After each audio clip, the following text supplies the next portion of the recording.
JMag here with your basic tools and masking. Right now I'm using the selection tool. It's the arrow up on the toolbar up here.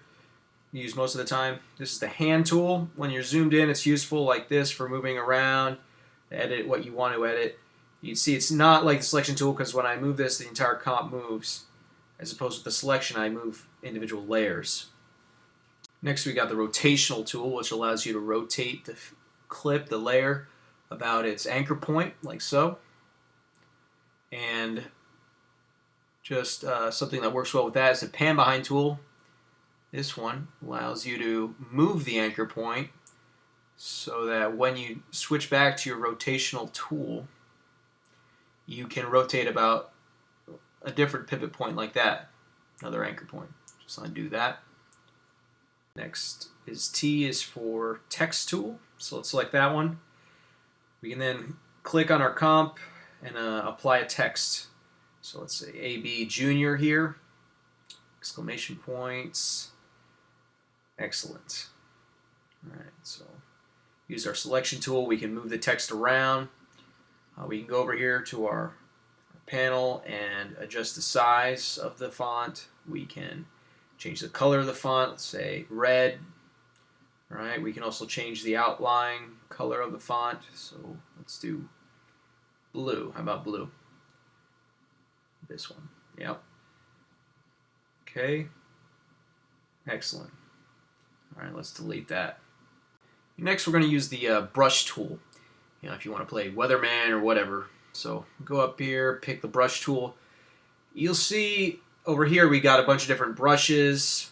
Down here in the paint panel we have different options for colors and whatnot. But basically look what happens when I pick the comp. If I try and click on the comp, it gives me a warning. It doesn't want me to do it there. It wants me to select a layer like that. And you see in the comp window there's a layer panel now. Now we're going to draw on that layer. And if you're a chick, you know, you might like AB and draw some hearts like this. This. And that. That's what chicks would do. Now, guys, what are we going to do? We're probably going to draw the mustache, make it black. Okay. Let's draw this thing. And that's horrible. Yeah, let's undo that. Let's try that again. That's better. 2 strokes. That one was one too many. Go back to red here. Give him some horns. Nice. And one devil's tail. There you go. It's looking kind of perverted. So we're gonna go back to the selection tool and just gonna select all that and hit delete. Perfect. Next, I'm going to show you the clone stamp tool. You can just use this for some basic touch-ups. Select it here, and you just basically hit Alt. You can and left-click to take your sample. You can use different sizes from those brushes there. So I'm going to take a sample from his cheek. Remember, we have to go into the layer, just like the brush. So I took a sample there, and now I'm going to apply it to his goatee. Erase his goatee. Like so. But you'll see the issue is when we go down here to the timeline and we play this forward, that spot that we copied is now reflected below. And so we copied a spot, now AB's shifted and the top of his mouth is now covering that skin spot that we copied. So it copied footage as opposed to a still, which would be more applicable here. So you probably want to just use this for more background or repetitive areas that you want to touch up. So we're just going to delete this for now, and we're going to bring up, we're going to make a new comp, and we're going to show some basic masking. We're going to start with the eraser tool. If you ever seen the talking fruit on YouTube, you get the idea. It's basically just cutting a hole in your footage. So you'll notice here we don't have the layer again, so we got to go down here to the layer, select the layer, bring it up in the comp window, go back, and we're going to have to select our eraser again. Okay, and we can then draw our hole or cut our hole with this eraser. So So you can see we're cutting out AB's mouth. It looks pretty good. Okay. And then we go back to our comp, and we can see the layer underneath is showing through.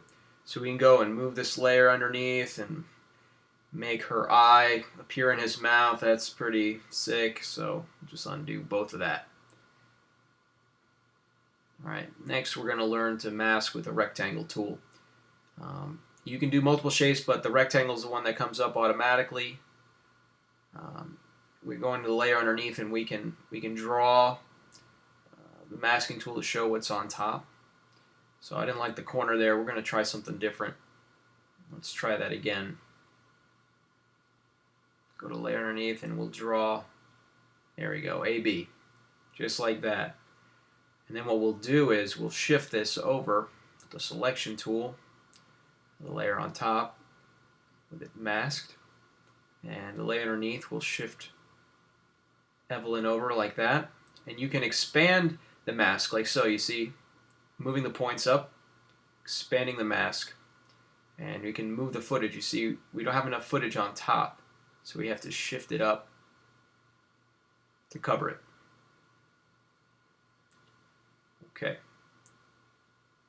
We can move her over a little bit too, so it looks a little bit better. Excellent. All right. Now with this mask, you can also move a whole side like so. That's pretty cool. So you don't have to move a whole bunch of different points and make a crazy different shape. And then we can go down here to the mask options, select that, and we can modify things like the feathering. Now this is a pretty cool option. You see, as we increase it, it kind of wears away the edges. So he's like a dream in her mind or something. That's pretty neat. You can also mess with the opacity, so you can have them fade in and out. Okay, and we can also mess with the actual size of the mask, so he kind of takes over her footage or vice versa.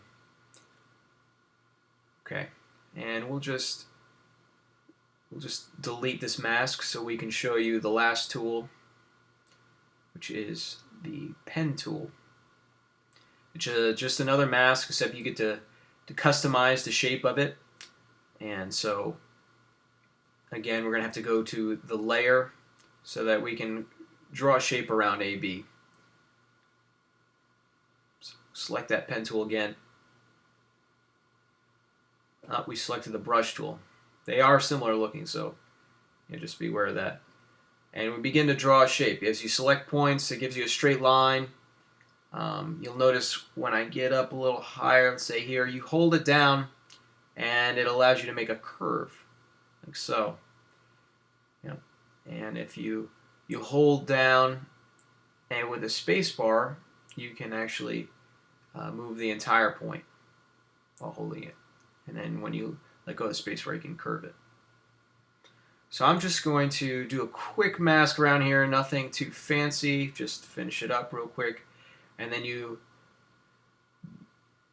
click the original point to close the mask. And you see we're at the add function, so we see what's inside the mask versus subtract. And that's the basic idea of a mask. And you can modify this across the timeline.